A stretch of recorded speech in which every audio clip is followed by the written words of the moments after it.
Good morning, everybody. Smokey here from Whalen Southern Thunder Ranch. I'd appreciate it if you would like, share, and subscribe these videos. That would mean a lot to us as we try to get out there and reach more families that have lost children. I'm going to start going through a series of things where I go through the different stages of my own loss and, how it went, how I got through it, and how sometimes I guess I didn't get through it for a while. And at no time do I want anybody here to think I'm telling you how you should feel, how it should have been for you, how it will be for you. I can only give you my experiences with it, and I'd love to hear your experiences with it and just see, let you know what helped me. That night in November in 1999 that Whalen was killed, some people get a call, some people have the police at the door. For us, it was one of his close friends, and those were in the days when we didn't lock our doors day or night.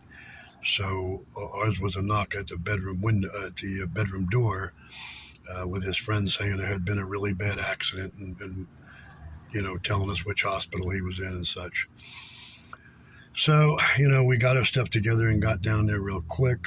We were met at the door by somebody from the hospital who instantly took us into a private room. So we knew whatever happened was pretty bad. After that was all over and they told us, what kind of shape he was in, and we were allowed to see him, he was unconscious and he never did regain consciousness. So it was, I believe it was about 45 hours in the hospital with him before we made the decision.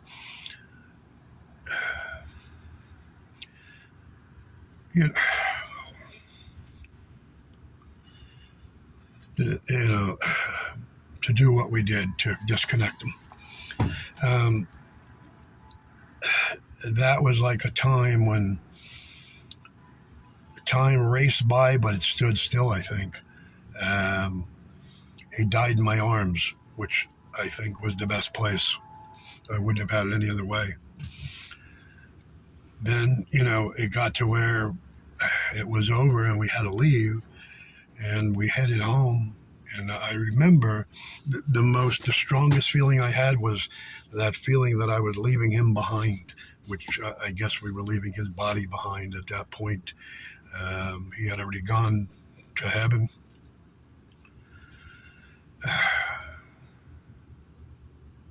This is difficult. Okay, anyhow.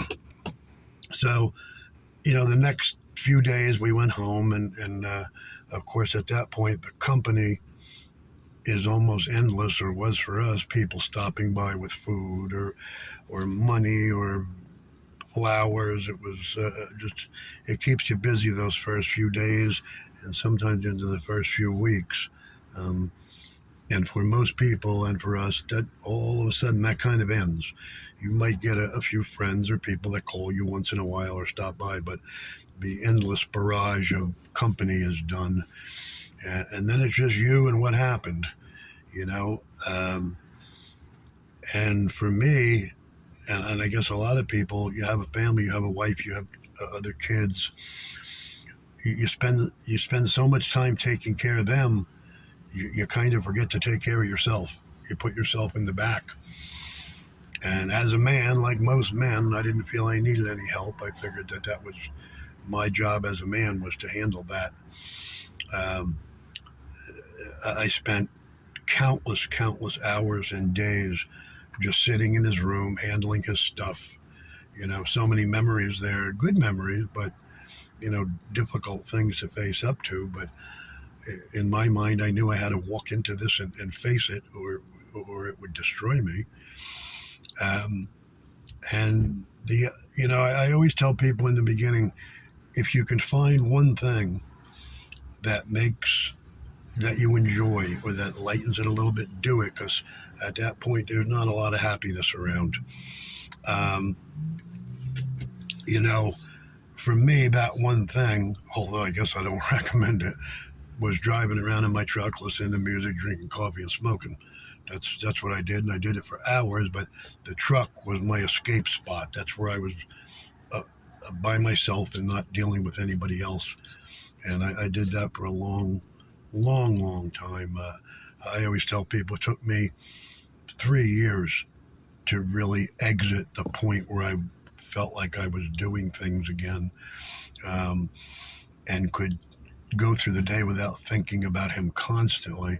And that brings up another point. And a lot of the families I deal with have given this some validity, is that I remember the first day I came home and realized I hadn't thought about him for a couple hours.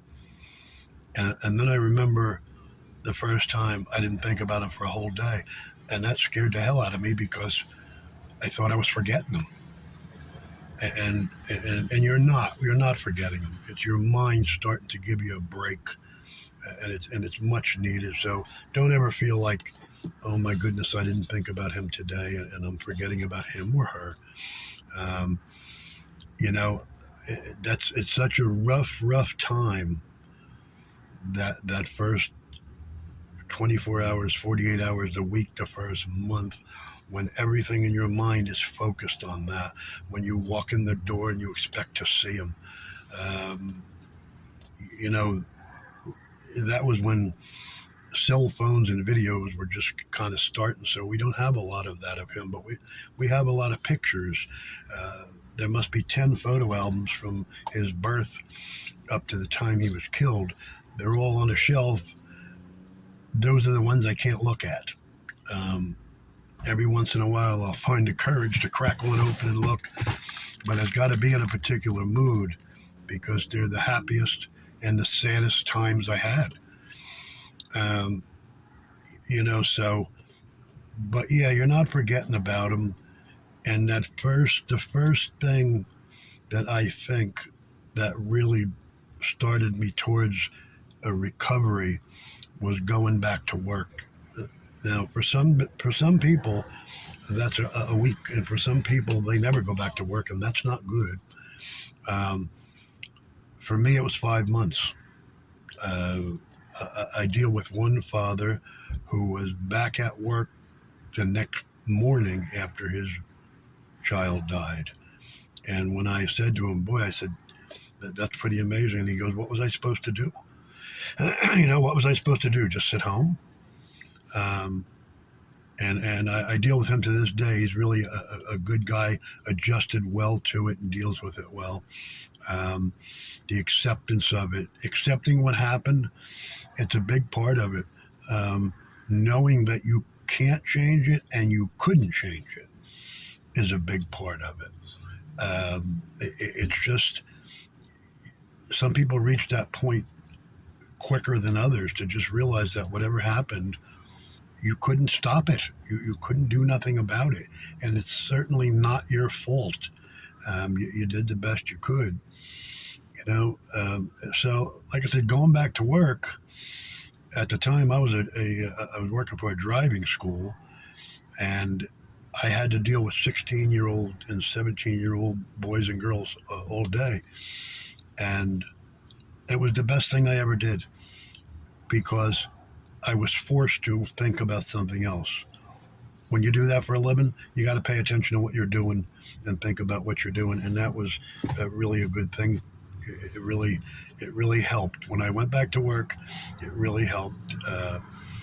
And it took me twice. I went back after 3 months, and after a couple of days went back out. But the second time I went back, that was when I realized that was the thing to do, and that it was starting to get back to life a little bit. Plus the financial end. You know what I mean? I always tell people, what we do by paying bills for people in the beginning of this is so important, because when your child dies, they'll give you some time off, and they'll be kind to you. The company I work for was wonderful with me. But the fact of the matter is, the electric company, the car company, your landlord, they still want the rent. They still want the mortgage. They still want your electric bill. They might give you a little time once in a while, but when it all comes down to it, they want their money. And that's why our donations are so important to us. That's not all we do, but it's certainly a big part. And I can't tell you how much your donations mean as far as what we can get done. You know, those 20s that come in, those 10s, 50s, 100s, not a lot of money. You put them all together, and you're paying somebody's mortgage, somebody's bills, and it's if you can do that for us, believe me, you're doing more good than you know. If you can donate, we take it by direct mail to WSTR at 177 Lemon Road, Farmingdale, New Jersey, 07727. And believe me, that money goes a good place. And if you need a receipt for the donation, just let me know and I will get one right back in the mail to you.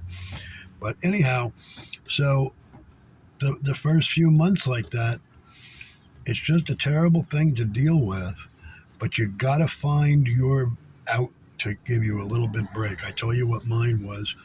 And, as I've spoken to well over 1,000 families, for some people it's going to the beach. For some people it's reading. For some people, everybody has something different, where they can find a little bit of escape from it, and you really need that escape.